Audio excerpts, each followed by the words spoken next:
Сөз иесін табады. Бір күні бір адам Омар Хайямға жұрт көзінше сен дінсізсің, сен арақ құмарсың, сен тіпті ұрысың деп балағаттапты. Оған жауап ретінде Омар Хайям жай ғана күлімдеп қоя салыпты. Осыны көрген бір бай әдемі киініп алған адам: сен қалайша бұлай айтуына жол бересің? Сенің намысың келмей ме деп таңдана сұрапты.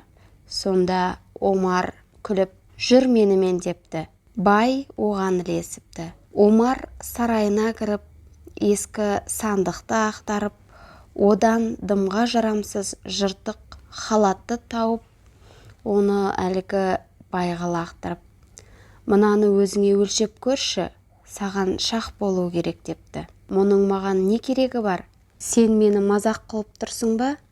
Менің киімім қымбат, әдемі екенін өзің көріп тұрған жоқсың ба?